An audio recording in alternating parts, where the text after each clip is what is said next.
সেই মর্দ মুজাহিদ আমরা হতে চাই, কি বলেন? আসুন আমরা এক হয়ে ইসলামকে, বাংলাদেশের ইসলামী শাসনকে করার, এই আইনকে আমরা বাংলার জমিনে প্রতিষ্ঠিত করার আমরা সেই পথে যাই।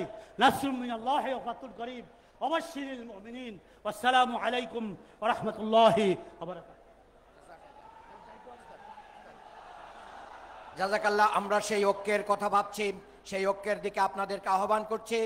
আমাদের আজকের বিশেষ আকর্ষণ তারুণ্যের অহংকার, মুফতি আমির হামজা এখন আলোচনা রাখবেন। আলোচনা রাখার আগে আমরা এই মঞ্চটা রেডি করব। এখানের মিডিয়ার এই টেবিলটা সরিয়ে আমরা চেয়ার দেবো, আমাদেরকে কয়েক মিনিট সময় দিবেন। এই ফাঁকে আমরা মাহবুব মুকুল ভাইয়ের কণ্ঠে একটি আবৃত্তি শুনবো ইনশাআল্লাহ। ঠিক আছে, আমাদেরকে একটু সময় দিবেন, আবৃত্তি শুনতে থাকেন। এগুলো আগে ইম্পর্টেন্ট। এই ভাই এগুলো কি হবে?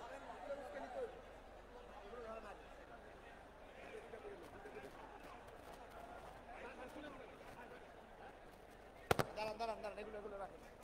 এগুলো আমাদের।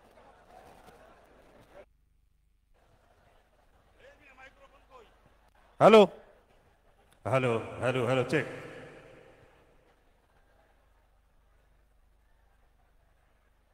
সম্মানিত উপস্থিতি, যে আবৃত্তিটি আপনারা পছন্দ করেন সেই আবৃত্তিটি করব ইনশাল্লাহ। যেটি শুনেছিলেন সেটি। তখতে তখতে দুনিয়ায় আজি কম বখতের মেলা, শক্তি মাতাল দত্তরা সেথা করে মাতলামি খেলা।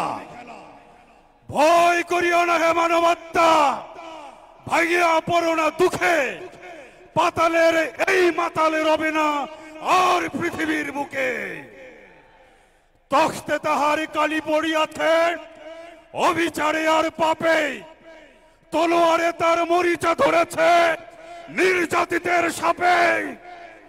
সত্য পথের তীর্থপথিক ভয় নাহি, নাহি ভয়, শান্তি যাদের লক্ষ্য তাদের নাই নাই পরাজয়। অশান্তিকামী ছলনার রূপে জয় পায় মাঝে মাঝে, অবশেষে চির লাঞ্ছিত হয় অপমানে আর লাজে।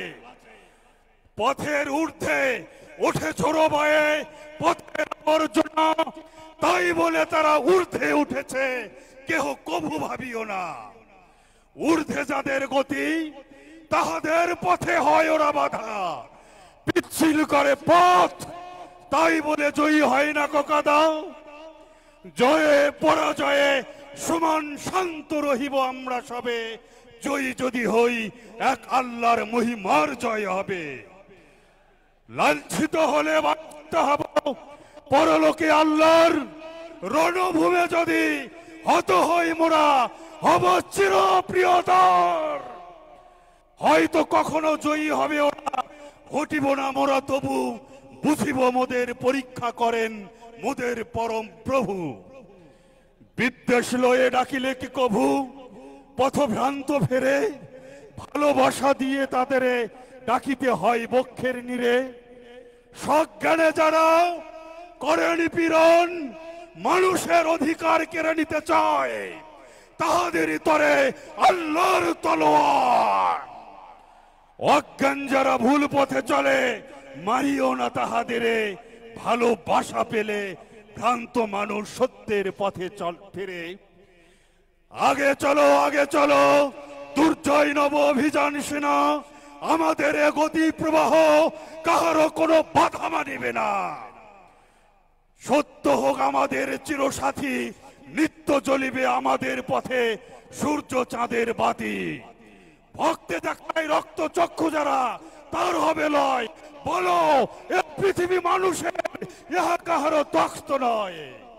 ভয় নাহি, নাহি ভয়, মিথ্যা হইবে ক্ষয়, সত্য লোভিবে জয়। সম্মানিত উপস্থিতি, আজকের এই ঐতিহাসিক সিরাতুন নবী সাল্লাল্লাহু আলাইহি সাল্লাম মাহফিলে এখন বিশেষ আকর্ষণ হিসেবে বক্তব্য পেশ করবেন, আলোচনা পেশ করবেন এদেশের হাজার হাজার মানুষের হৃদয়ের স্পন্দন মুফতি আমির হামজা। মুফতি আমির হামজা। নারায়ে তাকবীর।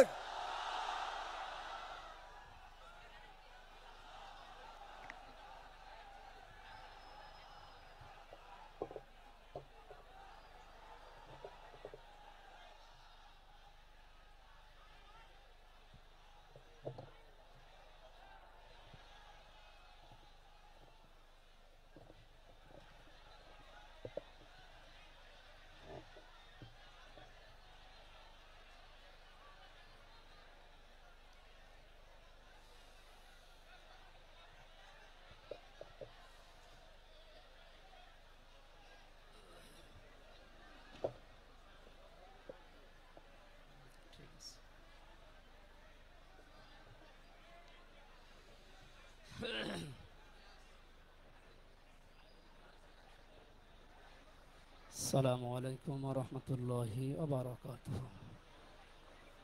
কেমন আছেন আপনারা? অনেক সময় বসে আছেন, একটু দাঁড়ান, দাঁড়িয়ে এরপরে বসেন। একটু দাঁড়ান, একটু দাঁড়িয়ে এরপরে বসেন। একটু দাঁড়ান, একটু দাঁড়ান। হ্যাঁ, বসেন বসেন। 10 সেকেন্ড সময় দিলাম, বসেন, তাড়াতাড়ি বসেন। আলহামদুলিল্লাহি রাব্বিল মাশরিকাইনি ওয়া রাব্বিল মাগরিবাইন আল্লাযী খালাকা কুল্লা শাইইন যাওজাইন ওয়া আওজাবা আলাইনাল ইহসানা বিল ওয়ালিদাইন ওয়া নাশহাদু আল্লা ইলাহা ইল্লাল্লাহু ওয়াহদাহু লা শারীকা লাহু وأشهد أن محمدا عبده ورسوله سيد الكونين صلى الله عليه وعلى آله وصحبه وأتباعه أجمعين ليلا ونهارا في الطرفين فقد قال الله تعالى في كلامه المجيد وبرهانه التوحيد জবান খুলে পড়েন আউযু বিল্লাহি মিনাশ শাইতানির রাজিম বিসমিল্লাহির রহমানির রহিম লাকাদ কানা লাকুম ফি রাসূলিল্লাহি উসওয়াতুন হাসানাহ উসওয়াতুন হাসানাতুল লিমান কানা ইয়ারজুল্লাহা ওয়াল ইয়াউমাল আখিরা ওয়া যাকারাল্লাহা কাসীরা সাদাকতা ইয়া রাব্বানা। عن أبي هريرة رضي الله تعالى عنه قال قال النبي صلى الله عليه وسلم من مات ولم يخزو ولم يحدث به نفسه مات على شعبة من النفاق رواه مسلم. وقال تعالى في شان حبيبي إن الله وملائكته يصلون على النبي يا أيها الذين آمنوا صلوا عليه وسلموا تسليما اللهم صل على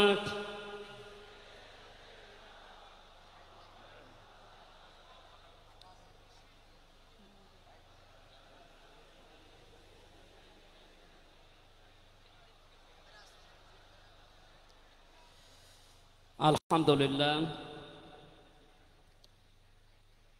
জাতীয় সিরাত উদযাপন কমিটি ঐতিহাসিক সরোয়ার্দী উদ্যান ঢাকা বিশ্ব মানবতার মহান বন্ধু মুহাম্মদুর রাসূলুল্লাহ সাল্লাল্লাহু আলাইহি ওয়াসাল্লামের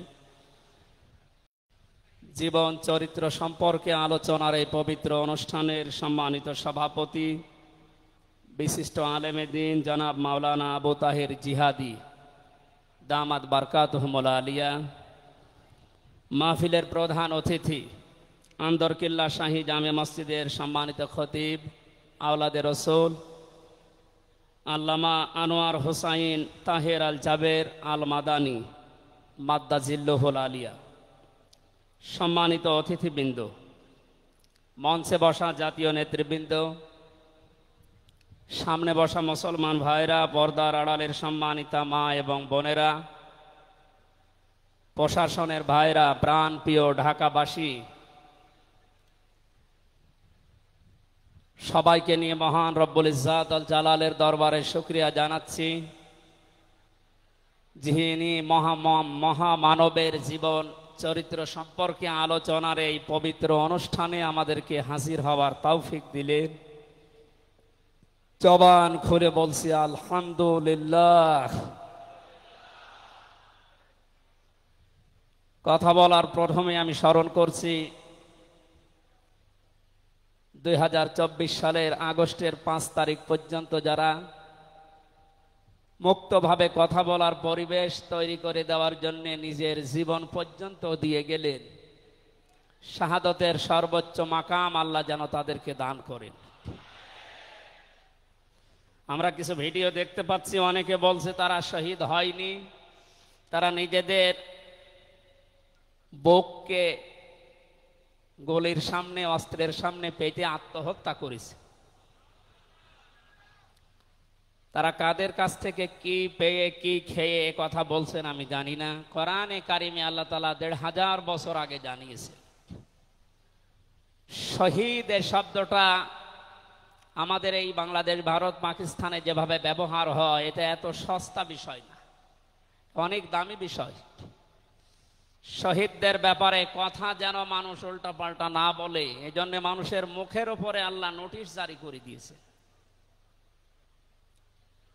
আল্লাহ পাক বলেন, ওয়ালা তাকুলু লিমান ইউকতালু ফি সাবিলিল্লাহি আমওয়াত বাল আহইয়াউন ইনদা বাল আহইয়াউ ওয়ালাকিন লা তাশউরুন। সূরা বাকারার 154 নম্বর আয়াতে আমি যতগুলো তাফসীর পড়েছি, সব মুফাসসির আয়াতের ব্যাপারে একই বক্তব্য দিয়েছেন। আল্লাহ পাক তামাম দুনিয়ার সব মানুষের মুখের উপরে নোটিশ দিয়েছেন, ওয়ালা তাকুলু,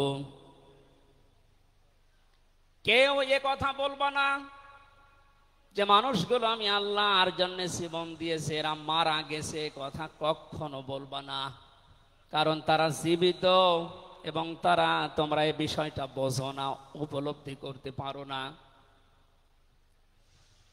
মুখের পরে মানুষ যেহেতু অন্তর দিয়ে ধারণা করতে পারে, এজন্য আল্লাহ হৃদয়ের উপরে, অন্তরের উপরেও নোটিশ দিয়েছেন, ওয়ালা তাহসাবান্নাল্লাযীনা কুতিলু ফি সাবিলিল্লাহি আমওয়াতা বাল আহইয়াউন ইনদা রাব্বিহিম ইরযাকুন। সূরা আলে ইমরানের 169 নম্বর আয়াতে আল্লাহ জানিয়েছেন, মুখ দিয়ে তো বলাই যাবে না যে শহীদরা মারা গেছে, এমনকি অন্তরে ধারণাও আনবে না যে শহীদরা মারা গেছে, বরং তারা জীবিত এবং আমি আল্লাহর কাছে তারা রিজিক প্রাপ্ত হচ্ছে। বলেন আল্লাহু আকবার। এই আয়াতটা যে 100% বাস্তব। আমি কিছুদিন আগে গিয়েছিলাম গাইবান্ধা, বাংলাদেশ ইসলামী ছাত্র শিবিরের সদস্য ছিলেন ভাইটা। আগস্টের 5 তারিখের আগে তিনি জীবন দিয়েছেন জালিমের বুলেটের সামনে। শহীদ সাব্বির হোসাইন 1 মাস পরে তার কবর ভেঙে গিয়েছিল এই বৃষ্টির পানিতে। তাজা রক্ত কবর থেকে বের হতে দেখা গিয়েছে। একটা মানুষ যদি খাবার না খাবে তাহলে রক্ত পেল কোথায়? এজন্য এগুলো যারা ছড়াচ্ছেন, আমরা আশা করব এই বিষয়গুলো আর সামনে নিয়ে আসবেন না। আমরা কোরআনে কারিমের আয়াতের উপরে 100% বিশ্বাস করি এবং এ কথা বলি, জালেমের জুলুমের সামনে যারা নিজের জীবন পর্যন্ত দিয়ে গেলেন আগস্টের 5 তারিখের আগ পর্যন্ত, প্রত্যেকেই শহীদ যাদের ঈমান আছে, এবং আল্লাহ তাদেরকে যেন শাহাদাতের সর্বোচ্চ মাকাম দান করেন। বলেন আমিন। কোথায় ছিলাম আমরা আর কোথায় আছি এখনো বাস্তবতা টের পান না। কিছুদিন আগে বাংলাদেশ জামাত ইসলামের কেন্দ্রীয় আমিরে জামাত ডক্টর শফিকুর রহমান কুষ্টিয়াতে গিয়েছিলেন। প্রায় 5000 মানুষকে নিয়ে তিনি একটা অনুষ্ঠান করলেন। যারা 16 জন শহীদ হয়েছিল কুষ্টিয়ায়, বাংলাদেশ জামাত ইসলামের পক্ষ থেকে 2 লক্ষ করে টাকা তাদের পরিবারের হাতে তিনি তুলে দিলেন। প্রায় 2.5-3 ঘন্টায় অনুষ্ঠানগুলো আমরা দেখলাম। বলেন তো, আগস্টের 5 তারিখের আগে 5000 না, এরকম মানুষ যদি 5 জন এক জায়গায় হয়তো 14টা মামলা হয়ে যেত। কোথায় ছিলাম আমরা আর কোথায় এখন পৌঁছিয়েছি, এরপরও যদি এটাকে কেউ নিয়ামত মনে না করে। গতকালকের একটা জরিপ আমি পেয়েছি, বাংলাদেশে 100 জনের 14 জন এখনো পর্যন্ত, আপা আপনি ঘাবড়াবেন না, আমরা নরম হয়ে যাই, এ দলে আছে। 100 জনের কতজন? 100 জনের 28 জন এখনো পর্যন্ত থালা নেওয়ার জন্য খুব তাড়াতাড়ি করছে। আমি নাম নাই নিলাম। আনন্দের বিষয়, 100 জনের 58 জন মানুষ এখন চাচ্ছে এদেশে আল্লাহর বিধান দিয়ে জমিনটা চলুক। আগস্টের 5 তারিখ খুব বেশি দিন যায়নি। এই কয়েকদিনের ব্যবধানে যদি এই অবস্থা সৃষ্টি হয়, এই জন্য আমার মনে হচ্ছে এদেশের অনেক মুনাফিকেরা বুঝে ফেলেছে বিষয়টা, এজন্য খুব তাড়াতাড়ি করছে যে থালা আমাদের হাতে দেন। আমার দাদা একটা গল্প বলতেন। এক লোক বিবাহ করার পরে বাসর রাতে বউকে রেখে একটু বাইরে গেছে। দাদি শাশুড়ি এসে বলছে, আমার কিন্তু পতি চাই, তুমি কি করবা আমি জানি না। নতুন বউ ডাক দিয়ে বলছে, দাদি শাশুড়ি আমার একটু সময় দেন, আপনার পতি হবে, অসুবিধা নেই। শাশুড়ি এসে বলছে, বৌমা আমার কিন্তু নাতি চাই। ঠিক আছে, আমার সময় দেবেন তো। দেবর আর ননদ এসে বলছে, ভাবি আপনি কি করবেন আমরা জানি না, আমাদের কিন্তু ভাতিজা চাই। কিছুক্ষণ পরে স্বামী এসে বলছে, বউ তুমি কি করবা আমরা জানি না, আমার বেবি চাই। বউ মাথা উঁচু করে বলছে, তোমরা কি সব পাগলের বংশ? আমার এখনো কিছুই হয়নি, এরপরে 10 মাস 10 দিন সময় লাগবে, তারপরে কারো বেবি চাই, কারো ভাতিজা চাই, কারো নাতি চাই, সব হবে। আমারে তো সময় দেবেন নাকি? 15.5 বছরে যে জঞ্জাল তৈরি হয়ে আছে, 1-1.5 মাসে পরিষ্কার করা সম্ভব? আপনি কি মনে করেন? যারাই দায়িত্ব পেয়েছে ছাত্র জনতার হাত থেকে, দেশের মানুষের হাত থেকে, তাদেরকে তো একটু সময় দেবেন নাকি? কুষ্টিয়াতে বাংলাদেশ জামাত ইসলামের শ্রদ্ধাভাজন আমির উনি সাংবাদিকদের জানিয়েছেন, আমরা সম্মানজনক এবং যুক্তিপূর্ণ সময় তাদেরকে দিতে চাই, যেন দিনের ভোট আর রাতে না হয়। কথা বলেন না কেন? সুতরাং সম্মানজনক সময় নিয়ে তারা ঠিক ব্যবস্থা করবে। যারা খুব তাড়াতাড়ি করছেন, 10 মাস 10 দিন সময় দেবেন না, এমনিতেই বেবি অনেকে ফ্লাক্সি লোড করে নিয়ে আসবে বাড়ি থেকে। সুতরাং আমরা চাচ্ছি, সংস্কার যখন আরম্ভ হয়েছে দেশে, 1628টা চেয়ার আছে এই দেশের মেন চেয়ার, এই চেয়ার না, যিনি পালিয়েছে তার চেয়ার থেকে শুরু করে এদেশের ওসি সাহেবের চেয়ার পর্যন্ত আপনি গণনা করবেন, 1628টা চেয়ার হয়। আমরা চাই খুব তাড়াতাড়ি যারা দায়িত্বে আছেন এই 1628টা চেয়ার যেন খুব তাড়াতাড়ি পরিবর্তন করা হয়। কারণ এগুলো সব ওই জালেমদের দোষ। এগুলো পাল্টিয়ে বৈষম্যের শিকার হয়ে 15.5 বছর যারা ওএসডি হয়েছিলেন, যারা নিজেদের চেয়ার পর্যন্ত পৌঁছাতে পারে নাই, আমরা চাই তাদেরকে এই সমস্ত জায়গাগুলোতে দেওয়া হোক। জালেমদেরকে আল্লাহ হেদায়েত দেয় না, তার বাস্তব প্রমাণ কালকের একটা কল রেকর্ড। একজনের জন্মদিন নাকি গোপালগঞ্জে পালন করতে দেয়নি এক ওসি সাহেব, এজন্য বাইরের দেশ থেকে তাকে হুমকি দিচ্ছে যে তার নাম লিস্ট করে রাখো, আমি যদি কোনোদিন আসি তার খবর করব। আমি কথাটা শোনার পরে মিলালাম, আল্লাহু লা ইয়াহদিল কওমাজ জালিমিন। আল্লাহ যে ইহদি দিয়েছেন মোজারে, বর্তমান ভবিষ্যৎ, প্রেজেন্ট ফিউচার, আল্লাহ তাআলা জানিয়েছেন যে আমি জালেমদেরকে হেদায়েত দিচ্ছি না, দেবও না। কালকের কল রেকর্ড শোনার পরে আমার মনে হচ্ছে ওনার কপালে হেদায়েত নেই এবং আল্লাহ দেবেও না।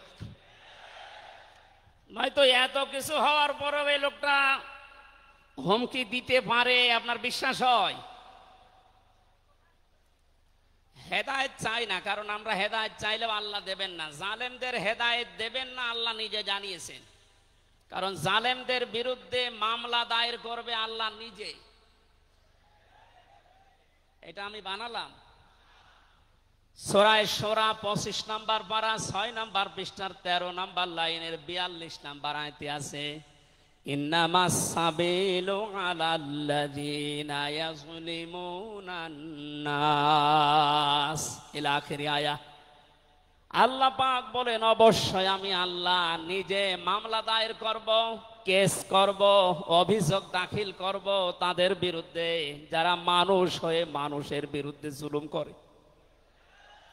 আল্লাহ ইয়াজলিমুন আল মুসলিমুনা দেননি যে মুসলমানদের উপরে যারা জুলুম করে, ইয়াজলিমুন আন নাস দিয়েছেন যারা মানুষের উপরে জুলুম করে, অত্যাচার করে। এরা আমির হামজার মামলার আসামি না, এরা সরাসরি আল্লাহর মামলার আসামি। 1628 জন যারাই ছিলেন আপনারা কিন্তু বাংলাদেশের কারো মামলার আসামি না, সবাই এখন আল্লাহর মামলার আসামি।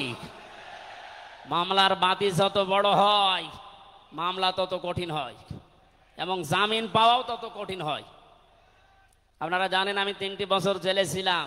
আমার যে মামলা ছিল, আমার মনে হয় যদি সাজাও লাগিয়ে দিত সর্বোচ্চ 3 মাস।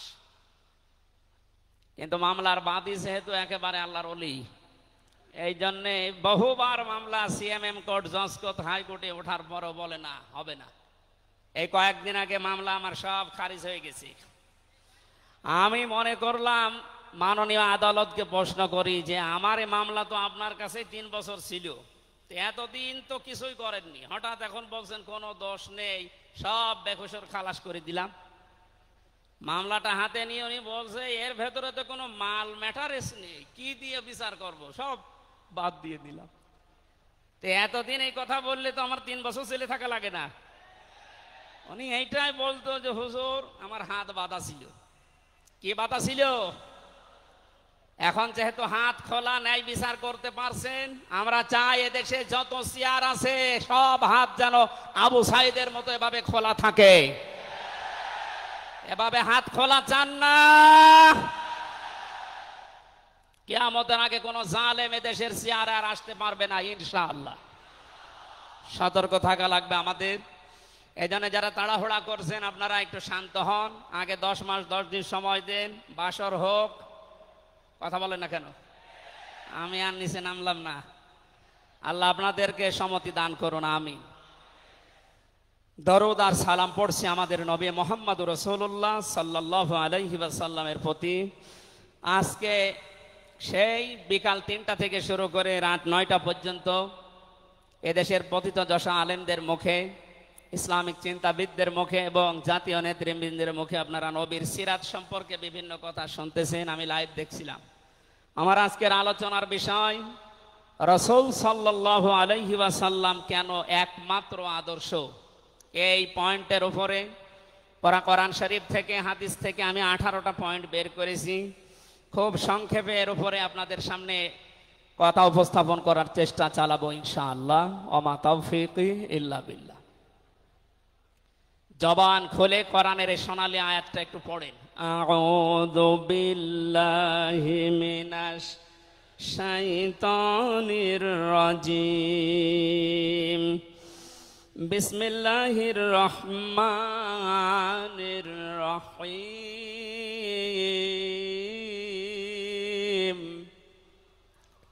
লাকাদ কানা লাকুম ফি রাসূলিল্লাহি উসওয়াতুন হাসানাহ। সাদাকতা ইয়া রব্বানা।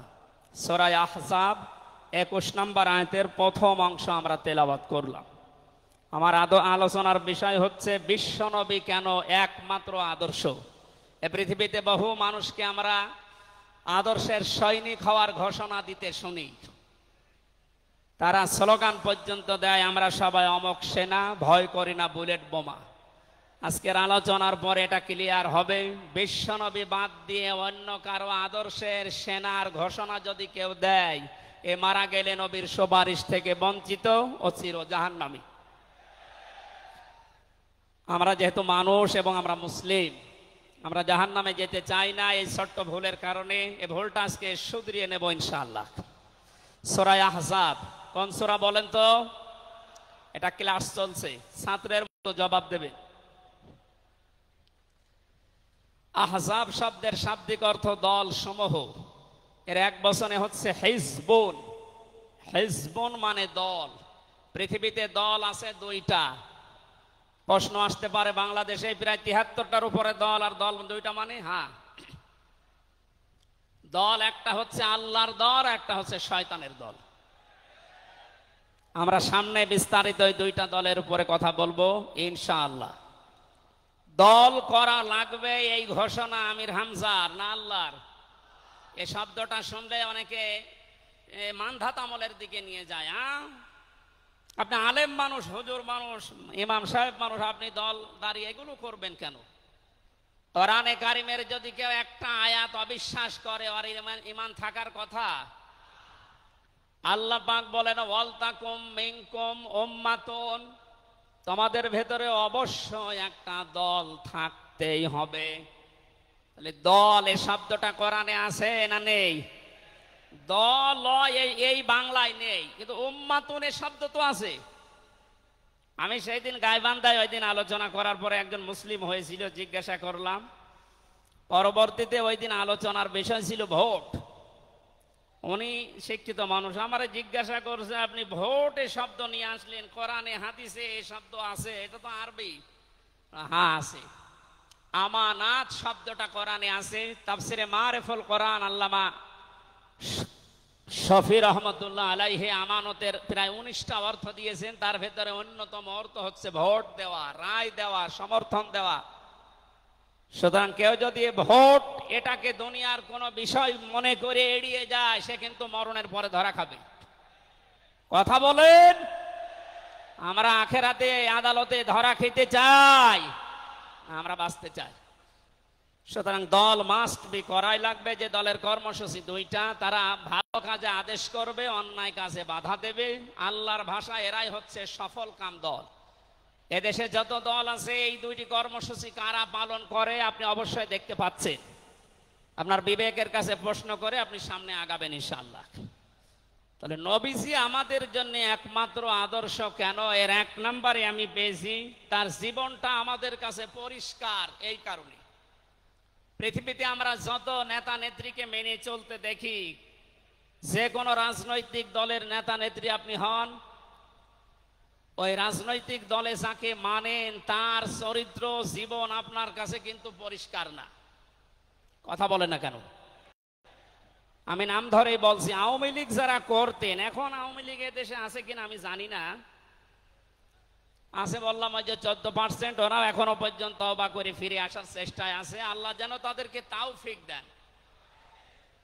আর যদি হেদায়েত না থাকে, দোয়া করেও তো হবে না, আল্লাহ যেন তাদেরকে মায়ের কাছে পাঠিয়ে দেন।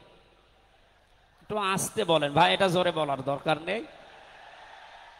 জীবনী পরিষ্কার হওয়ার কথা বলছিলাম। যারা করতেন আওয়ামী লীগ, বলেন তো আপনার বিবেকের কাছে শেখ হাসিনা জীবনে কোনোদিন একটা মিথ্যা কথা বলেনি, এ গ্যারান্টি আপনি দিতে পারবেন? না না, এ কথা বলা ভুল হয়ে গেল। ওনার সারা জীবনে কোনো সত্য কথা আছে কিনা আমার সন্দেহ। আমার এই 33 বছর বয়সে তো আমি কোনো সত্য কথা ওনার কাছ থেকে শুনলাম না। কথা বললেই মিথ্যা কথা বল, ওইটা নয় বাদ দিলাম। আমি আর একজনের ধরি, বিএনপি যারা করেন, খালেদা জিয়া জীবনে একটা মিথ্যা কথা বলেনি, এ কথা আপনি গ্যারান্টি দিতে পারবেন? জামাত ইসলাম যারা করে তারা এ কথার গ্যারান্টি দিতে পারবেন যে মরহুম শহীদ মতিউর রহমান নিজামী জীবনে মিথ্যা কথা বলেনি? বলেন না। চরমনাই পীরের মুরিদ যারা, তারা কি গ্যারান্টি দিতে পারে সৈয়দ রেজাউল করিম জীবনেও মিথ্যা কথা বলেনি? একজনের ব্যাপারে গ্যারান্টি আছে, আল্লাহ নিজে গ্যারান্টি দিয়েছেন, তার 63 বছরে একটা মিথ্যা কথা নেই।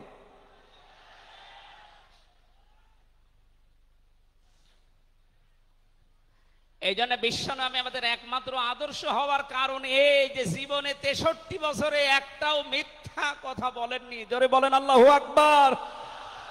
এটা যে কত বড় বিষয় আপনি চিন্তা করলে আপনি চিন্তার রেখা শেষ করতে পারবেন না। আমাদের দিনের ভেতরে 24 ঘন্টায় কত মিথ্যা আসে, আর তারপর 63 বছরের জীবনে একটা মিথ্যা কথা তিনি বলেননি।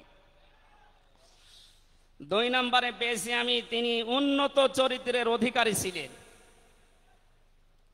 এমন চরিত্র আল্লাহ তাকে দিয়েছিলেন। আমি 3 জন নবীর নাম পেয়েছি, আল্লাহর নামের সাথে তাদের নাম আল্লাহ মিলিয়ে দিয়েছেন। হযরত ইসমাঈল আলাইহিস সালামকে আল্লাহ ডাক দিয়েছিলেন গোলামিন হালিম, আমার সহনশীল বান্দা। হযরত ইসহাক নবীকে আল্লাহ বলেছিলেন গোলামিন আলিম, আমার জ্ঞানী বান্দা। আর মুহাম্মদুর রাসূলুল্লাহকে আল্লাহ ডাক দিয়েছেন ওয়া ইন্নাকা লাআলা খুলুকিন আযীম। জোরে বলেন আল্লাহু আকবার। বৃষ্টি হচ্ছে না বাইরে? এখানে ওঠাউঠি করেন কেন? বসেন বসেন।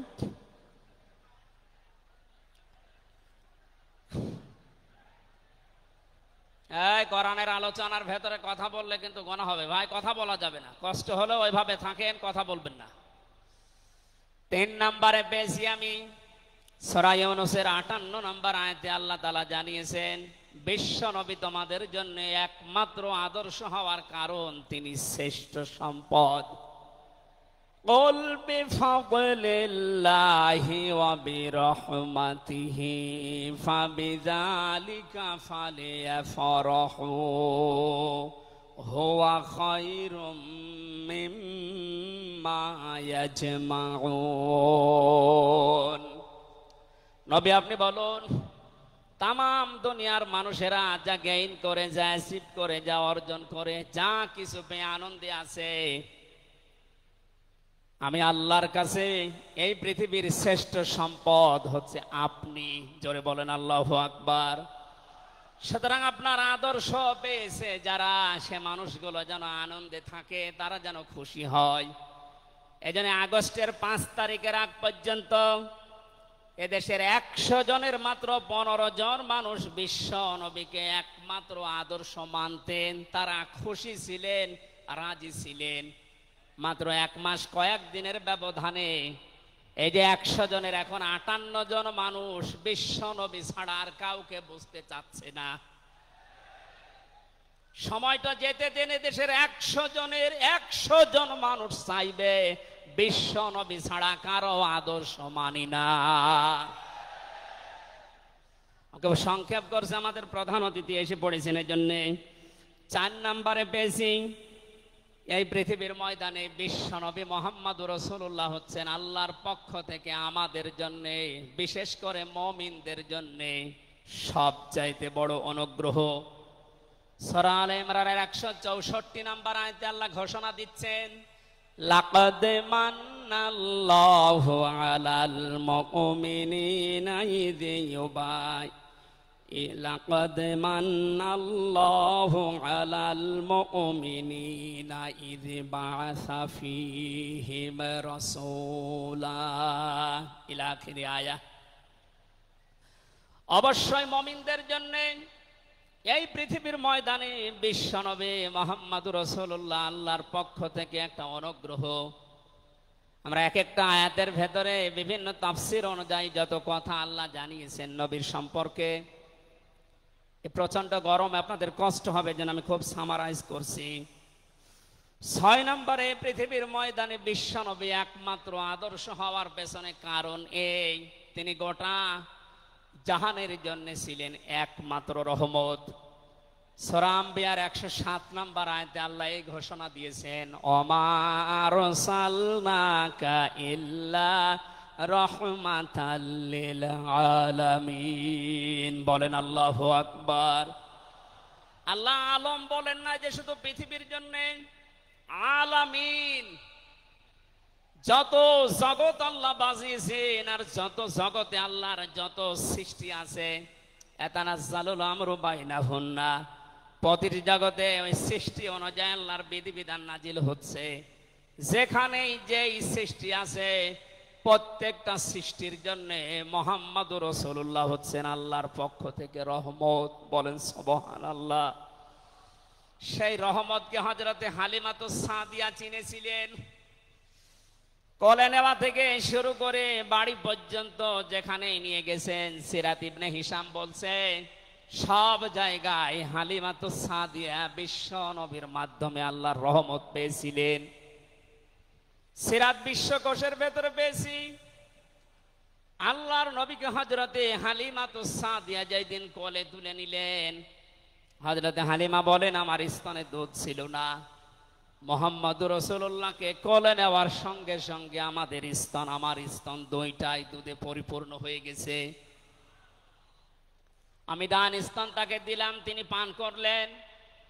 বাম স্তন তাকে দিয়েছি, সঙ্গে সঙ্গে তিনি মুখ বের করে নিলেন। হযরতে হালিমা বলেন আমি একবার, দুইবার, তিনবার মুহাম্মদুর রাসূলুল্লাহর মুখে আমার স্তন দিয়েছিলাম। তিনবারই মুহাম্মদ সাল্লাল্লাহু আলাইহি সাল্লাম স্তন থেকে মুখ বের করে নিয়েছেন। চোখের ইশারা দিয়ে যেন আমাকে বসাতে চাই, মা হালিমা জোর করেন কেন? ডান স্তন এটা আমার অধিকার ছিল, আমি পান করেছি। বাম স্তন এটা আমার অধিকার না। আমি জানি আপনার একটা সন্তান আছে, তার নাম আব্দুল্লাহ, এটা আমার দুধ ভাই আব্দুল্লাহর অধিকার। ও মা হালিমা, পৃথিবীতে আমি ভাইয়ের হক নষ্ট করার জন্য আসি না, এসেছি ভাইয়ের হক ফিরিয়ে দেওয়ার জন্য। ঢাকাবাসী যেই নবী মায়ের কোলে বসে ভাইয়ের হক নষ্ট করেন নাই এই রবিউল আউয়াল মাসে, সেই নবীর উম্মত আমরা এখন যারা দাবি করছি, অধিকাংশ গুলোই দেখতে পাই যত বড় হচ্ছি তত ভাইয়ের হক মারার জম হচ্ছি। এটা তো রবিউল আউয়ালের শিক্ষা ছিল না। হযরতে হালিমা বলেন তাকে যে গাধার উপরে তুললাম দুর্বল ছিল, সঙ্গে সঙ্গে সবল হয়ে গেছে। বাড়িতে পৌঁছাতে দেরি, কুয়ায় পানি ছিল না, কুয়া ভর্তি হয়ে গেছে। খেজুর গাছে খেজুর ছিল না, বিশ্বনবী মুহাম্মদুর রাসূলুল্লাহ যেহেতু রহমত, আমার খেজুর গাছে খেজুর পরিপূর্ণ হয়ে গেছে। সুতরাং ওনাকে যেখানেই নেওয়া হয় সেখানে যদি রহমত আসে, আমাদের এই মাথা থেকে পা পর্যন্ত, রান্নাঘর থেকে আন্তর্জাতিক জীবন পর্যন্ত, আজকের এই সিরাত অনুষ্ঠানে যদি সিদ্ধান্ত নিয়ে যেতে পারি সব জায়গায় তাকে ছাড়া কাউকে মানব না, অবশ্যই আল্লাহ পাকে 56,000 বর্গ মাইল রহমত বরকত দিয়ে ভরে দেবেন। কথা বলেন ঠিক কিনা? আল্লাহ যেন এটা দেন আমাদের মাধ্যমে, বলেন আমিন। 6 নাম্বারটা 7 নাম্বারটা খুব গুরুত্বপূর্ণ, এইটার ব্যাখ্যা করার জন্য আমি 8-10 মিনিট সময় নিলাম, একটু খেয়াল করবেন। বিশ্বনবী আমাদের একমাত্র আদর্শ, এই কারণে 7 নাম্বার পয়েন্টে আমি কোরআন থেকে নিয়েছি। গণা মাপের গ্যারান্টি শুধু তার আদর্শ অনুসরণের মাধ্যমে। পৃথিবীতে বহু মানুষ আছে, বহু বিশ্ব নেতার দাবি অনেকে করছে, অনেকে বিশ্ব মানবতার দাবি করছে, অথচ বিশ্ব নেতা হওয়ার জন্য যে 7টা কোয়ালিটি লাগে আমরা অধিকাংশ মানুষের ভেতরে পাই না, আন্দাজে শুধু ঢোল বাজায়। এ পৃথিবীতে বিশ্ব নেতার দাবি করতে পারেন নবীরা, রাসূলরা, কথা বলেন ঠিক কিনা? এই পৃথিবীতে বিশ্ব নেতৃত্ব দেওয়ার দাবি করতে পারে নবী রাসূলরা, এ কথার সাথে একমত আছেন? আমরা একজন নবীর নাম বলছি, হযরত ঈসা রূহুল্লাহ। তিনি জন্মের পরে তার জাতির লোকেরা তাকে অবৈধ, হারামজাদা, এরকম উল্টা পাল্টা নাম দিয়ে ডাকতো। হযরতে মরিয়ম আলাইহিস সালামের কাছে যখন জিজ্ঞাসা করেছে জাতির লোকেরা, বিয়ে হয়নি, সন্তান পেলে কোথায়, খুব খেয়াল করে শুনবেন। হযরতে মরিয়ম ইশারা দিয়েছিলেন দোলনার দিকে, ফাশারাত ইলাইহি ক্বালু কাইফা নুকাল্লিমু মান কানা ফিল মাহদি সাবিয়্যা। তিনি ইশারা দিয়ে বললেন, এই যে দোলনায় যে ছেলেটা আছে ওকে জিজ্ঞাসা করো ওর জন্মের পরিচয় বলতে পারবে। ওরা বলছে ছোট্ট বাচ্চা কথা বলবে কি করে? সঙ্গে সঙ্গে দোলনা থেকে হযরতে ঈসা তার এই জাতির লোকের এই কথার উত্তর দিয়েছেন, জবাব দিয়েছেন, ক্বালা ইন্নী আবদুল্লাহ আতানিয়াল কিতাবা ওয়া জাআলানি নাবিয়্যা ওয়া জাআলানি মুবারাকান আইনামা কুনতু ওয়া আওসানি বিস সালাতি ওয়াজ যাকাতি মা দুমতু হাইয়্যা। বলেন আল্লাহু আকবার। দোলনা থেকে হযরত ঈসা বললেন, আমি অবৈধ সন্তান না, আমি জারজ না, আমি আল্লাহর বান্দা। আল্লাহ পাক আমাকে জামানায় নবী করে পাঠিয়েছেন এবং আমাকে সামনে কিতাব দেবেন। আমাকে তিনি ওসিয়ত করেছেন, আদেশ দিয়েছেন আমি যেন সালাত আদায় করি, যাকাত আদায় করি যতদিন আমি জীবিত আছি। আমার মা আর বাবার সাথে, মায়ের সাথে যেন আমি ভালো ব্যবহার করি। এখানে কয়েকটা পয়েন্টের দিকে তাকান। হযরতে ঈসা তিনি নিজের পরিচয় দিতে গিয়ে প্রথমে বললেন, আমি আব্দুল্লাহ, আল্লাহর বান্দা। আল্লাহ আমাকে জামানার নবী করে পাঠিয়েছেন এবং কিতাব সামনে আমাকে দেবেন। আজ পৃথিবীর ময়দানে যারা বিশ্ব নেতা হওয়ার কথা জানায়, যাদেরকে দাবি করা হয়, দেখেন তো এ মানুষগুলোর বাবা এক ধর্মের, মা আর এক ধর্মের। জন্ম আপনার আগে বৈধ হওয়া লাগবে, এরপরে বিশ্ব নেতা। যে 7টা পয়েন্ট আছে আয়াতের তাফসিরে, অত জোরে বলার দরকার নেই, আপনি বুঝলেই হবে। বিশ্ব নেতা হওয়ার জন্য প্রথম কোয়ালিটি থাকবে, আপনার জন্ম হওয়া লাগবে বৈধ। এ পৃথিবীর প্রত্যেকটা নবীর জন্ম ছিল বৈধ, কোন নবী অবৈধ না, কথা বলেন। অথচ এখন অনেককে এমন দাবি করে আকাশে তোলা হচ্ছে যার মা এক ধর্মের, বাবা আর এক ধর্মের। আমি বাকি 6টা নাই বললাম। ঢাকাবাসী, এবার আসেন তো সূরা আলে ইমরানের 131 নম্বর আয়াতের এই ব্যাখ্যাটা বলার জন্য আমি এই আশপাশে যাচ্ছিলাম। বিশ্ব নবীকে অনুসরণ করলে জীবনের গোনা মাপের গ্যারান্টি দিয়েছেন কে?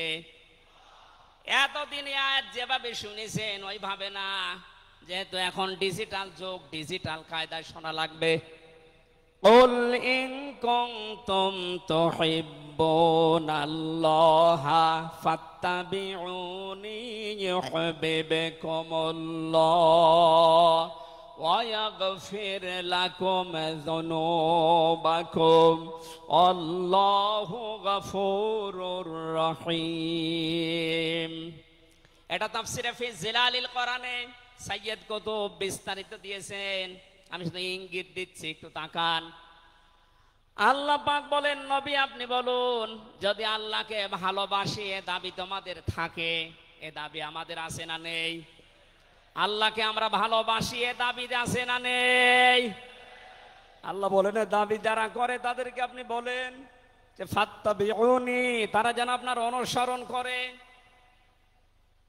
আল্লাহ পাক বলেন তারা যদি আপনার অনুসরণ করে ইউহিব্বুকুমুল্লাহ, আমি আল্লাহ নিজেই তাদেরকে ভালোবাসা আরম্ভ করব। আমি যদি কাউকে ভালোবাসি তার জীবনের অপরাধগুলো মাফ করে দেই। আমি গফুর, আমি রহিম। এ পর্যন্ত বাংলা অর্থ ছিল। এবার আসেন ব্যাখ্যায়। এদিকে আসেন, আপনারা এদিকে আসেন। ফাত্তাবিউনি, আমার অনুসরণ করো, আমাকে দেখে দেখে চলো। এখন এই অনুসরণ করা লাগবে কি নবীজির জীবনের আংশিক না পূর্ণাঙ্গ? আরো জোরে বলেন, আংশিক না পূর্ণাঙ্গ? আব্দুল্লাহ ইবনে উবাইয়ের দিকে তাকান, এ লোকটা অনুসরণ করেছিল কিন্তু আংশিক। এই জন্য মুনাফিকের সর্দার হয়ে মারা গেছে। কথা বলেন ঠিক কিনা? তার নামাজ ছিল রসুলের মতো, রোজা ছিল রসুলের মতো, নবীজির পেছনে হজ করেছে, নবীজির সাথে, বিশ্ব নবীর সাথে ইফতারি করেছে, কিন্তু বিশ্ব নবী এই পৃথিবীর নেতা এটা সে মানত না। আজ বাংলা সহ বিশ্বে বহু মুসলমান এই থিওরিতে আছে, তারা নামাজ রসুলের মতো পড়ে, রোজা রসুলের মতো রাখে, কিন্তু সমাজ নবীজি, রাষ্ট্র নবীজি 10 বছর কোরআন দিয়ে চালিয়েছিলেন, এইটা মানতে তারা রাজি না। এ মানুষগুলোর অনুসরণ হচ্ছে আংশিক না পূর্ণাঙ্গ? সুতরাং আংশিক অনুসরণ করলে আল্লাহ কি আপনাকে ভালোবাসা আরম্ভ করবে? না। ইহবিব এটা মোজারে, বর্তমান, ভবিষ্যৎ, প্রেজেন্ট, ফিউচার। যখন আপনি পূর্ণাঙ্গ অনুসরণ করার জন্য দাড়ি থেকে, মাথা থেকে শুরু করে পা পর্যন্ত, রান্নাঘর থেকে শুরু করে আন্তর্জাতিক জীবন পর্যন্ত সব জায়গায় বিশ্ব নবীকে অনুসরণের সিদ্ধান্ত নিয়ে নেমে পড়বেন, আল্লাহ তখন ভালোবাসা আরম্ভ করবে। আয়াত অনুযায়ী এদেশে এখনো যারা পূর্ণাঙ্গ অনুসরণ আরম্ভ করেননি, একটু নিজের দিকে তাকিয়ে ভাবেন তো। আপনি 14 বার হজ করতে পারেন, 24 বছর রোজা রাখতে পারেন, প্রতিদিন 72 রাকাত নামাজ পড়তে পারেন নফল, কিন্তু এখনো পর্যন্ত আল্লাহর ভালোবাসা আপনি পাওয়া শুরু করেন। এ কথা বুঝে এসেছে? সুতরাং আমাদের অনুসরণ হবে কি আংশিক না পূর্ণাঙ্গ? আরো জোরে বলেন। নবীজির মতো নামাজ পড়া যেমন, বিশ্ব নবীর মতো রাষ্ট্র চালাতেও হবে ওই রকম। নবীজি জানিয়েছেন, মান মাতা ওয়ালাম ইয়াখযু ওয়ালাম ইউহাদ্দিস বিহি নাফসাহু মাতা আলা শুবাতিন মিনান নিফাক। যে লোকটা মরে গেল কিন্তু তার এই চিন্তা ভাবনা ছিল না যে জমিন আল্লাহর কোরআন দিয়ে চলুক, এই লোকটা মুনাফিক হয়ে মরবে, কেউ তাকে বাঁচাতে পারবে না। অথচ এই হাদিসটা সামনে নিয়ে বাংলাদেশে আমরা এখনো অনেককে নামাজ পড়া, রোজা রাখা, দাড়ি রাখা, জুব্বা গায়ে দেওয়া মানুষকেও মুনাফিক হয়ে মরার সম্ভাবনা দেখতে পাচ্ছি। কথা বলে ঠিক কিনা? সুতরাং আমরা চাই নবীজি যেভাবে নামাজ পড়েছিলেন, বিশ্ব নবী যেভাবে রাষ্ট্র চালিয়েছিলেন, ওইভাবে আমাদের এই দেশটাও 10 বছর চলুক। আমিরে জামাত ডাক্তার শফিকুর রহমান কয়েকদিন আগে ঘোষণা দিয়েছেন, 15 বছর লাগবে না, মাত্র 10টা বছর আমাদের হাতে দেন, আমরা গ্যারান্টি দিতে পারি এ দেশের মানুষকে। 9টা পয়েন্ট ওখানে উনি দিয়েছেন, সবগুলোর বাস্তবায়ন করে এই 16 কোটি মানুষকে উনি দেখাবেন। এটাকে আজ অনেকে রাজনীতি মনে করে উল্টাপাল্টা দিকে নিয়ে যাচ্ছেন। আমার বিশ্ববিদ্যালয়ে থাকাকালীন এক দুষ্টু বন্ধু ছিল, 10 বছর নবী কোরআন দিয়ে রাষ্ট্র চালিয়ে বলতে পেরেছিলেন, খায়রুল কুরুনি করনি, আমার যুগ শ্রেষ্ঠ যুগ। আমাদের দেশটা 53 বছর স্বাধীন হয়েছে, 1 বছরও কোরআন দিয়ে চলেছে। এই জন্য তো কোনো জিনিস নিরাপদ না। আমার ছোট দাদা উনি বলছিলেন যে হজে যাওয়ার পরে দেখি একটা ঘড়ি পড়ে আছে, মোবাইল ঘড়ি। চিন্তা করলাম নেব না, মনের ভেতরে ভয়, যদি ধরা পড়ে যায় তাহলে তো মানুষ, এ দেশে তো ধরা পড়লে আবার হাত কেটে দেবে, দেশে যাওয়ার পরে মানুষ বলবে হাজী সাহেব চোর। এই ভয়তে নিলাম না। কি করি, অতক্ষণ দাঁড়িয়ে থেকে কেউ নেয়ও না, কারো পায়ের নিচে পড়ে আবার নষ্ট হয়ে যাবে, তুলে নিলাম এদিক ওদিকে তাকিয়ে। হারানো জিনিস যেখানে জমা দেয় ওই জায়গায় জমা দিলাম। ওনারে জিজ্ঞাসা করলাম, ভাই মোবাইলের দাম কেমন হবে? উনি আমারে বলছে, ইয়া হাজিউল হজ্জা তাইনা বিলাদুকা, হে হাজি দেশ কোথায়? দাদা বলে, জি তুমেন বাংলাদেশ। বাংলাদেশ থেকে এসেছি। আপনার বাংলাদেশের টাকার মান অনুযায়ী এই ঘড়ি মোবাইলের এটা দাম হবে 72,000 টাকা। কত? 72,000 টাকার মোবাইল পড়ে আছে, ঘড়ি কেউ নিচ্ছে না। এদেশে থাকবে? বলেন। সাধারণ মানুষের কাছে থাকা দূরের কথা, দরবেশের কাছে থাকবে 36,000 কোটি টাকা। আমার মনে হয় আমার 33 বছরের জীবনে গণনা করেও শেষ করতে পারবো না। পদ্মা সেতু আর একটা বানিয়ে এখনো 4,000 কোটি টাকা রাষ্ট্রে থেকে যেত। কথা বলেন। দরবেশ যদি এই করে, যেগুলো ধরবেশ ওগুলোর চরিত্র কি বলেন? এই জন্য এই বন্ধুটা আমারে বলছিল, আমির হামজা, আমি কুষ্টিয়া থেকে যাচ্ছিলাম ঢাকাতে, একটা নর্মাল কোচে চড়ে হঠাৎ আমার পেটে গন্ডগোল। সিরাজগঞ্জ রোড পার হওয়ার পর ড্রাইভারকে বললাম যে ভাই একটু দাঁড়ান, আমি নেমে যাব, আমার পেটে গন্ডগোল। ড্রাইভার বলছে গাড়ি থামবে না, একেবারে জায়গা মতো থামবে। আপনার যদি বেশি অসুবিধা হয় তো পেছনে সিট খালি আসে, বসে বসে আল্লাহ আল্লাহ করেন। বলছে আমার পেটে গন্ডগোল, কি আল্লাহ আল্লাহ থামে? পেছনে যে দেখি কয়েকটা সিট খালি পড়ে আছে, ওই যে পলিথিন দেয় বমি করার জন্য, একটা নিলাম। 2 সিটের মাঝে বসে ওই কাজ করলাম। চিন্তা করলাম এটা যদি রেখে চলে যায় তাহলে আমার তো বদনাম হয়ে যাবে। পকেট থেকে একটা সাদা রুমাল ছিল, ওইটা বের করলাম, টাইট করে বাঁধলাম। পেছনের জালানা খুলে ফেলে দেব, আল্লাহর ইশারা পেছনে আসছিল মোটরসাইকেলওয়ালা। পড়বে কি পড়বে একেবারে মোটরসাইকেলের সামনে। ও বলছে জালনা দিয়ে তাকিয়ে আছি, দেখলাম মোটরসাইকেলওয়ালা এদিকে ওদিকে তাকিয়ে ও মনে করছে নতুন রুমালে থপ করে পড়লো কি। এ রুমাল যখন নতুন, ভেতরের জিনিসও মনে হয় নতুনই হবে। ও বলে তুলে নিল, ও বাড়ি যে টের পাবে যে কোন নতুন জিনিস।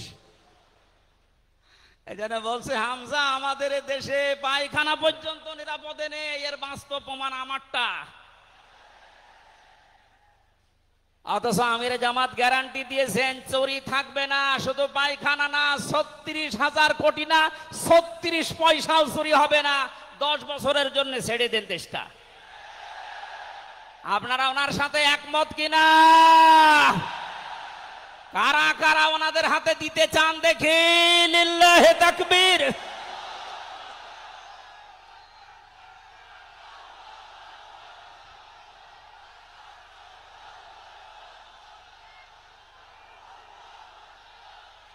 আলহামদুলিল্লাহ ভাই, এটা রেকর্ড হচ্ছে। এটা শুধু এই সামিয়ানার নিচে নেই, 18 কোটি মানুষ শুনতেছে। যারা এই ময়দানের থেকে হাত তোলা দেখে তারাও হাত তুলেছে। আমরা চাই এই হাত যেন আল্লাহর জন্য আপনারা তোলেন, মানুষকে দেখানোর জন্য না। সুতরাং আমরা যদি বিশ্ব নবী মুহাম্মদুর রাসূলুল্লাহর অনুসরণ আংশিক করি, আল্লাহর ভালোবাসা পাওয়া এখনো আমরা আরম্ভ করিনি। এই হিসাবে দেশের অনেক পীর, অনেক ইমাম, অনেক খতিব, অনেক আলেম, অনেক জনতা এখনো আল্লাহর ভালোবাসা পাওয়া আরম্ভ করেনি। গোনা মাফ, জান্নাত তো দূরের কথা। কারণ আল্লাহর ভালোবাসা যে পাওয়া আরম্ভ করবে, তার জীবনের গোনাগুলো আল্লাহ মাফ করবে, তাকে জান্নাতে দেবে। সুতরাং রাসূলুল্লাহ আমাদের একমাত্র আদর্শ হওয়ার কারণেই তাকে অনুসরণ করলে এই গ্যারান্টি পাওয়া যায় যে জীবনের গোনা আল্লাহ মাফ করে দেন। জোরে বলেন সুবহানাল্লাহ। 9 নম্বরে পেয়েছি, বিশ্ব নবীর সাথে কেউ যদি বেয়াদবি করে তাহলে সে ধ্বংস হয়ে যাবে। আপনি তাকান, তার আপন চাচা আবু লাহাব, এটা যদি সিরাতুন নবী মাহফিল, আমাদের ঢাকাতে এগুলো হয়তো নেই, এগুলো চট্টগ্রাম আর সিলেট বিভাগে বেশি পাওয়া যায়। রবিউল আউয়াল মাস আজকে শেষ, এ মাস আসলে অনেককে দেখি নবীর জন্ম নিয়ে, নবীর মিলাদ নিয়ে আনন্দে আত্মহারা হয়ে যায়। পরিষ্কার ভাষায় বলছি, বাংলার মানুষেরা নবীর মহাব্বত, নবীর ভালোবাসা মাস্ট বি লাগবেই। কিন্তু নবীর জন্ম নিয়ে, নবীর মিলাদ নিয়ে যদি কেউ শুধু আনন্দ করে মেতে থাকে, নবীর আদর্শর কোনো খোঁজ নেই, আপনি এই মুহূর্তে জেনে নিতে পারেন যে আপনি জাহান্নামী। তার প্রমাণ নবীদের আপন চাচা আবু লাহাব আর আবু তালেব। এই 2 জন চাচা নবীর আদর্শ পেয়ে খুশি ছিল না, তারা নবীর জন্ম পেয়ে খুশি ছিল। নবীর মিলাদে, নবীর জন্মে তারা এত খুশি হয়েছিল, আবু লাহাব নিজের কাজের মেয়েকে পর্যন্ত আজাদ করে দিয়েছিল। আবু তালিব নিজের সন্তান হযরতে আলীকেও কাছে রাখতো না। আল্লাহর নবীর জন্মে লোকটা এত বেশি খুশি হয়েছিল, যতদিন পর্যন্ত তার আন্ডারে ছিল নবীজি ততদিন নিজের ছেলে বাদ দিয়ে বিশ্ব নবীকে কাছে রেখে ঘুমাতো। অথচ তাদের পুরা দুইজনের জীবন আমি পড়ে দেখেছি। দুইজন চাচা, বিশ্বনবী মোহাম্মদ রাসূলুল্লাহর দুইজন চাচা শুধু নবীর জন্ম মিলাদ নিয়ে আনন্দে ছিল, আদর্শ পেয়ে তারা আনন্দ করে নাই, মেনে নেয় নাই, জন্য দুইজনেই জাহান্নামী। বলেন নাউজুবিল্লাহ। সিস্টেম অপর পৃষ্ঠায় দেখুন, আরো দুইজন চাচার নাম আমরা জানি, হযরতে হামজা, হযরতে আব্বাস রাদিয়াল্লাহু তাআলা আনহুমা। এই দুইজন চাচা শুধু নবীর জন্মে মিলাদে খুশি ছিলেন না, তারা নবীর আদর্শ পেয়ে খুশি হয়েছিলেন, এই জন্য দুইজনেই জান্নাতি। বলেন সুবহানাল্লাহ। হযরতে হামজা, হযরতে আব্বাস যে জান্নাতে গেছে কোনো সন্দেহ আছে? আল্লাহ কোরআনের আয়াত নাযিল করেছেন তাদের নামে, রাদিয়াল্লাহু আনহুম ওয়া রাদু আন। আল্লাহ পাক বলেন আমি তাদের উপরে রাজি হয়ে গেছি যেমন তারা আমার উপরে রাজি। সুতরাং হযরতে আব্বাস, হযরতে হামজা দুইজনেই নবীর আদর্শ মানার কারণে জান্নাতি। আমরা এদের মতো হতে চাই। বলেন আমিন। এখানে একটা কথা আছে, হযরতে হামজা আব্বাস রাদিয়াল্লাহু তাআলা আনহু তিনি কিন্তু অনেক আগে মুসলমান হয়েছিলেন গোপনে, কিন্তু প্রকাশ করেননি। এই মাসলাটা বলছি এই কারণে, 152 জন সমন্বয়কের ভেতরে 108 জন বাংলাদেশ ইসলামী ছাত্র শিবিরের নেতা এবং পরীক্ষিত কর্মী। তারা আজ অনেক জালেম এবং অনেক মুনাফিক পর্যন্ত, এমন অনেক আলেম নামে জালেম পর্যন্ত এই বিষদগার করছে। নাম যেহেতু দেখেছে ছাত্র শিবির, এই জন্য তাদের চুলকানি। কেন ওরা এতদিন পরিচয় প্রকাশ না করে এই কাজ করলো? ওরা মুনাফিক, ওরা শয়তান। যেখানে বিশ্বজিতের মতো হিন্দু সে রেহাই পায় না, সেখানে পরিচয় দিয়ে মার খাবে। সুতরাং সাদিক সাহেব এবং এস এম ফরাদ ভাই সহ যারা পরিচয় গোপন করে এই জালেমের বিদায়ের জন্য এই বিপ্লব আমাদেরকে এনে দিয়েছেন, তাদেরকে প্রত্যেক থানায়, জেলায়, রাজধানীতে সংবর্ধনা দেওয়া দরকার। তারা এটা এমনিতেই করে নাই, তারা হযরতে আব্বাসের জীবন থেকে করেছে। অথচ হযরত আব্বাস রাসূলের বিরুদ্ধে বদরের ময়দানে বিরুদ্ধে যুদ্ধ করার জন্য আবু জাহেলের পক্ষ নিয়ে গিয়েছিল, অথচ তিনি ওই সময় মুসলমান। তার মানে নিজের পরিচয় গোপন করে বাস্তবতার নিরিখে স্থান কাল পাত্র ভেদে একটা কৌশল, এটা একটা হেকমা। ও জীবনে কোরআনই পড়ে নাই, হাদিস পড়ে নাই, ও ফতোয়া দিচ্ছে যে এ হচ্ছে মুনাফিক। এই জন্য ওনারা যা করেছে, আমি এখানে 9টা পয়েন্ট এনেছিলাম। সাদিক সাহেব ভাই সহ, এস এম ফরাদ ভাই সহ 108 জন যা করেছে, সব নবীদের থেকে, নবীর মাদের থেকে, নবীর সাহাবীদের থেকে, নবীদের চাচার থেকে শিক্ষা নিয়ে এই হেকমতটা অবলম্বন করেছে। আল্লাহ তাদেরকে যেন সর্বোচ্চ মাকাম দান করেন। বলেন আমিন।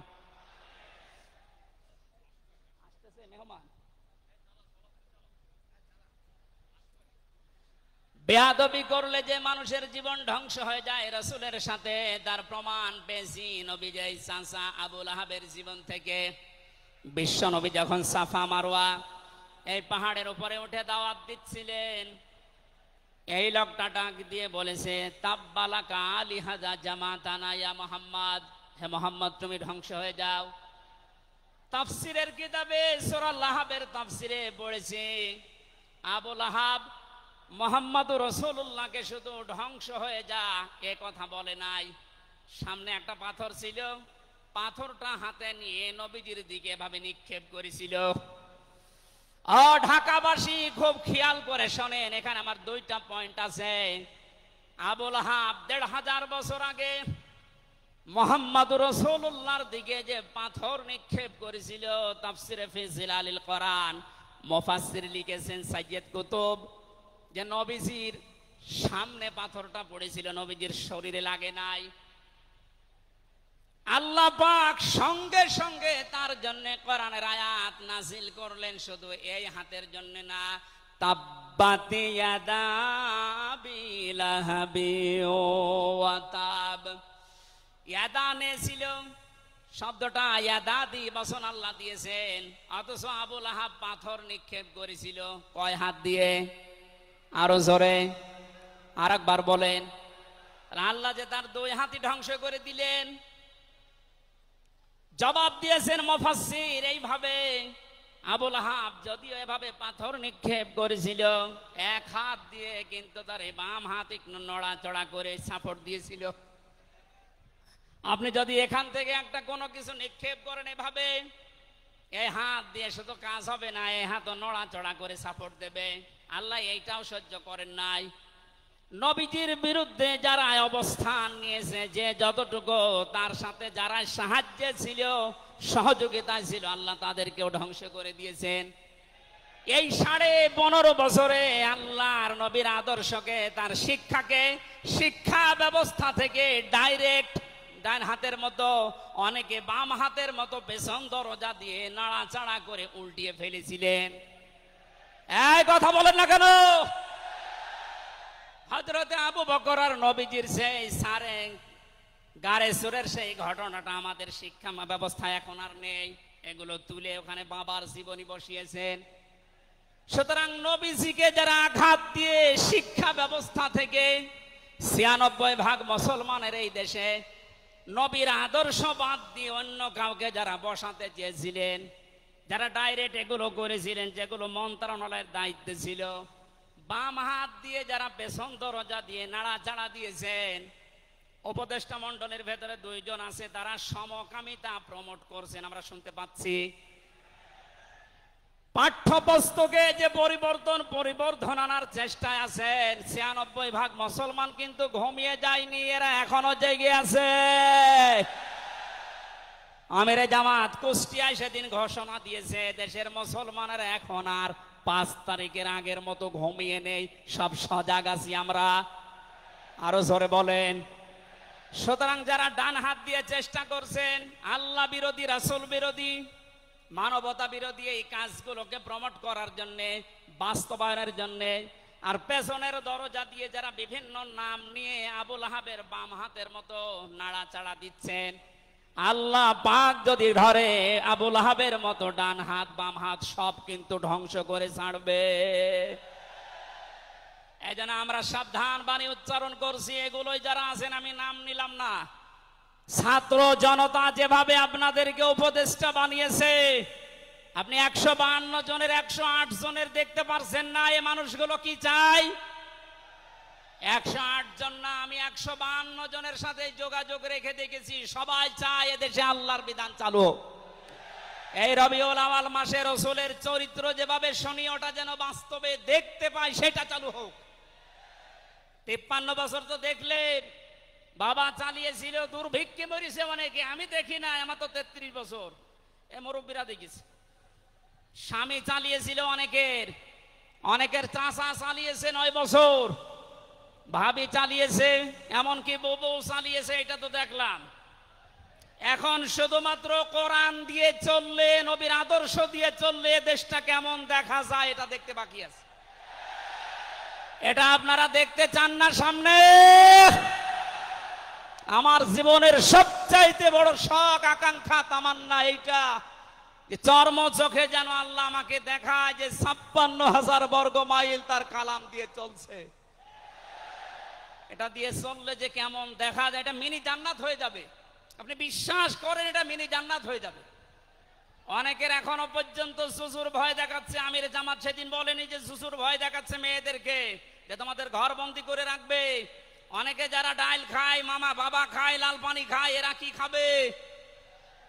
দেশটা যদি কোরআন দিয়ে চলে, নবীর আদর্শ দিয়ে চলে, পুরা দেশটা হয়ে যাবে মসজিদের মতো। মসজিদে প্রবেশ করলে যত বড় বিড়ি খোর হোক, যত বড় ডাইল খোর হোক, যত বড় বাবা খোর হোক, আর লাল পানি যেই খায়, ওই পরিবেশে গেলে কেউ কি চাইবে যে একটু লাল পানি খাই? কারণ পরিবেশটাই রহমত দিয়ে ভরপুর। কথা বলেন ঠিক কিনা? এজন্য মসজিদে প্রবেশ করতে হলে আল্লাহর রহমত আমরা কামনা করি। আল্লাহুম্মা আফতাহলি আবওয়াবা রহমাতিক, পুরা জায়গাটাই রহমত দিয়ে ভরপুর। আল্লাহর কোরআনের বিধান সেখানে চলে, এজন্য পুরা জায়গাটা রহমত দিয়ে ভরপুর করা। এই দেশটায় যদি আল্লাহর বিধান চালু হয়, রাসূলের আদর্শ চালু করতে পারি আমরা, পুরা দেশটা হয়ে যাবে মসজিদের মতো। তখন আর লাল পানি খেতে, বিড়ি খেতে আপনার মনে চাইবে না ইনশাআল্লাহ। আপনি জান্নাতি হয়ে মারা যেতে পারবেন, এই গ্যারান্টি আমরা দিতে পারি। সুতরাং আমরা রাসূলের সাথে কোনো বিয়াদবি যেন না করি। আমার মনে হয় মেহমান এসে গেছে আমাদের মাঝখানে।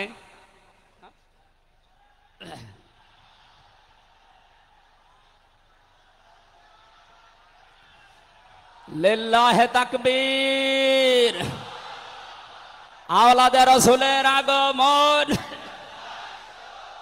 আওলাদে রাসূলের আগমন।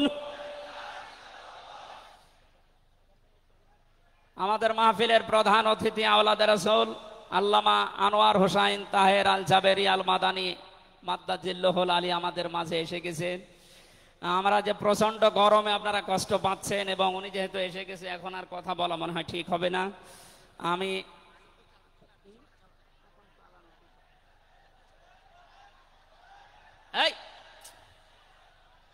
এখানে যা বসা আছে সব আমার উস্তাদের উস্তাদ। এই জন্য আমি কথা বলতে চান, পয়েন্টগুলো শেষ করছি। 10 নম্বরে পেয়েছি তিনি শরীয়ত প্রণেতা, হ্যাঁ বললে হালাল, না বললে হারাম, সুতরাং তার সম্মান অনেক বেশি। 11 নম্বরে তিনি ছিলেন দাঈ ইলাল্লাহ, তিনি ডাকতেন শুধুমাত্র আল্লাহর দিকে। কার দিকে? আমি একটা পয়েন্ট এখানে বলি, খুব খেয়াল করে শুনবেন। সূরা হামিম সেজদার 33 নম্বর আয়াতটা এতদিন যেভাবে শুনেছেন ওইভাবে না, একটু ভালো করে খেয়াল করে শুনেন। আল্লাহ পাক বলেন, ওমান আহসানু কাওলাম মিম্মান দাআ ইলাল্লাহি ওয়া আমিলা সালিহান ওয়া ক্বালা ইন্নানি মিনাল মুসলিমিন। ওই লোকটার কথার চাইতে আর উত্তম কথা কে বলে দুনিয়ায়? যে লোকটা আল্লাহর দিকে মানুষকে ডাকে, নিজে ভালো ভালো কাজের আঞ্জাম দেয়, আর নিজে পরিচয় ওপেন করে যে আমি একজন মুসলমান। আমি কি? বাংলার মুসলমানেরা, আপনি আয়াতের দিকে 3টা বিষয় খেয়াল করেন। এদেশে কম বেশি আমরা 96% যেহেতু মুসলমান, এই জন্য আল্লাহর দিকে আমরা ডাকি, এটা আমি মেনে নিলাম। 2 নম্বরে ভালো ভালো কাজের আঞ্জাম আমরা নিজের জায়গা থেকে,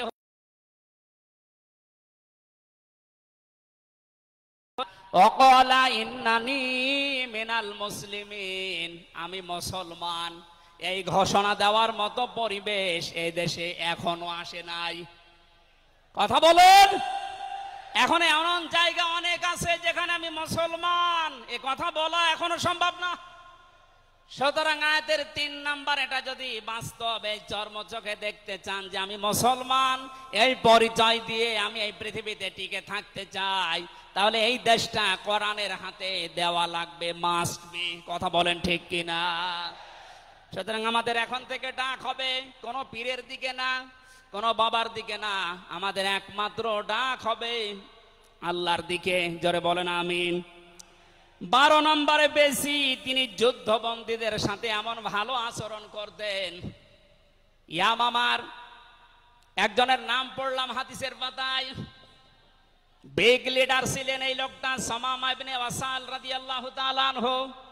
বদরের ময়দানে তিনি ধরা পড়লেন, সাহাবীরা তাকে বেঁধে রেখেছে মসজিদের ভেতরে খুঁটির সাথে। নবীজি এসে বললেন, সামামা কেমন লাগে তোমার, কি আচরণ আমার কাছে আশা করো?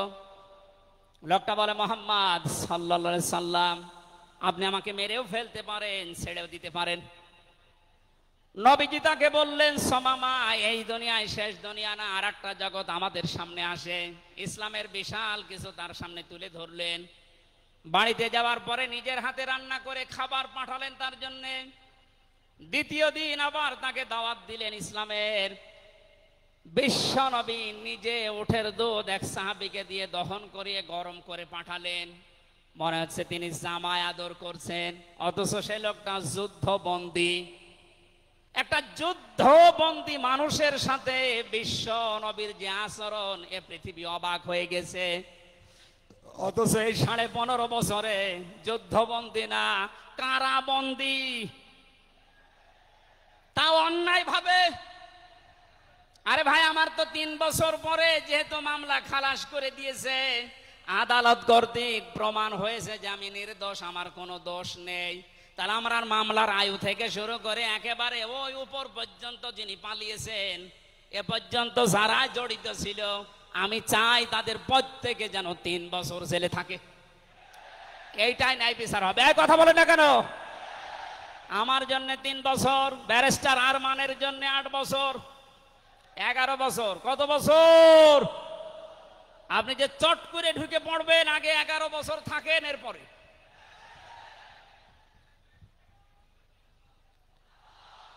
সুতরাং বাস্তবতা এইটাই।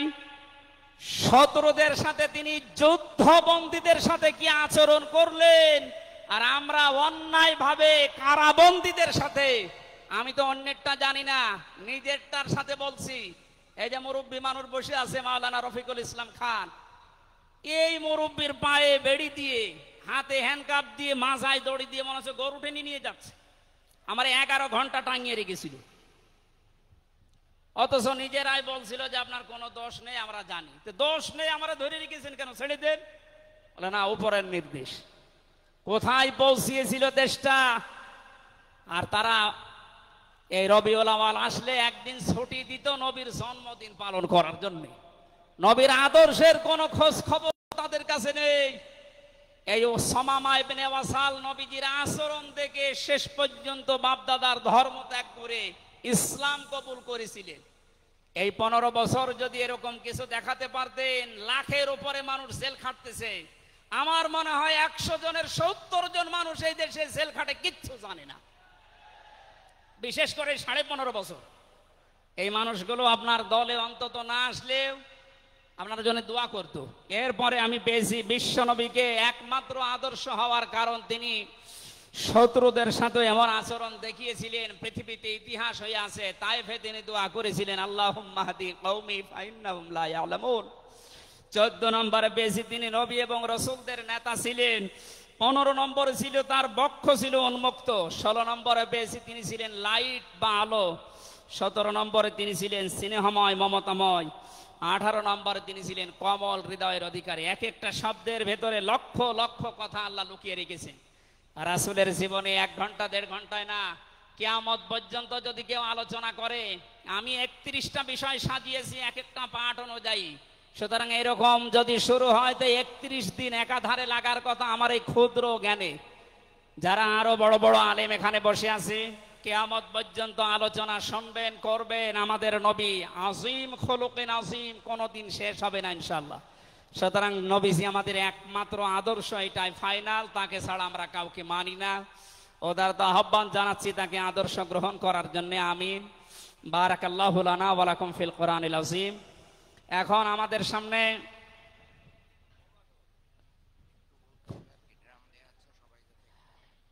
এমনিতেই অনেক খরচ হয়েছে মাহফিলের জন্য, আপনারা দেখতে পাচ্ছেন কত টাকা খরচ। আপনি হিসাব করলে আপনার হিসাবে ধরবে না।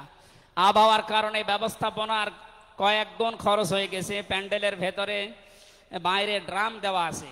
আল্লাহর দিকে তাকিয়ে নবীজির এই সিরাত, বিশ্ব নবীর আদর্শ যারা গ্রহণ করবেন বলে আপনারা আশাবাদ ব্যক্ত করলেন, তাদেরকে বলছি মুক্ত হস্তে আপনারা একটু দান করে যাবেন। জাতীয় সিরাত বাস্তবায়ন কমিটি আগামীতে আবার এর চাইতে আরো বিশাল আকারে নবীর জীবনে আমাদেরকে শোনানোর চেষ্টা করবে ইনশাআল্লাহ।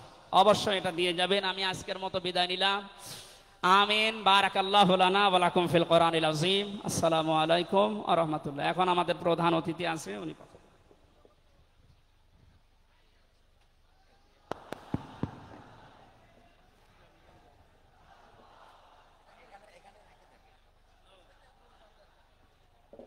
সম্মানিত উপস্থিতি, আপনারা দেখছেন আমাদের মঞ্চে ইতিমধ্যে প্রধান অতিথি এসেছেন এবং চট্টগ্রাম থেকে চট্টগ্রাম মহানগরী জামাতের সম্মানিত আমির এসেছেন। এ পর্যায়ে আমাদের সামনে আরেকজন মাজলুম আলেম দ্বীন মাওলানা মুফতি সাখাওয়াত হোসাইন রাজীব আমাদের সামনে বক্তব্য পেশ করবেন। সংক্ষিপ্ত বক্তব্য পেশ করছেন মুফতি সাখাওয়াত হোসেন রাজি।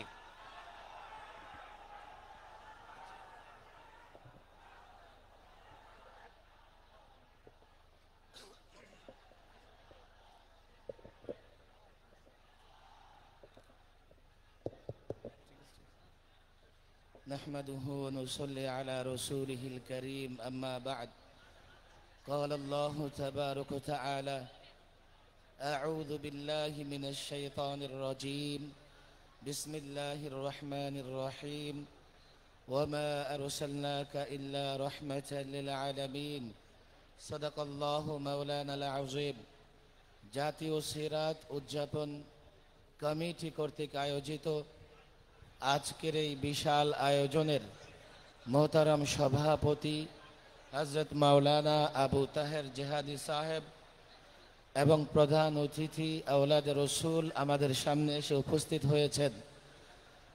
আমরা কোনো আওয়াজ না করি, একটু খেয়াল করে শুনবার চেষ্টা করি। এখন আমি দীর্ঘ লম্বা কোনো বক্তৃতা করব না। গত 16 বৎসরে এত বড় আয়োজন এই ময়দানে সম্ভব হয়নি, কথা ঠিক না বেঠিক? কেন সম্ভব হয়নি? গত 16 বছর এমন একটা সরকার ক্ষমতায় ছিল যারা রাসূলুল্লাহর আদর্শ নয় বাপদাদার স্বপ্ন বাস্তবায়ন করতে চেয়েছিল, যার জন্য বাংলাদেশে এতটা ব্যাপকভাবে কোথাও সিরাত সম্মেলন করা যায়নি। ফলাফল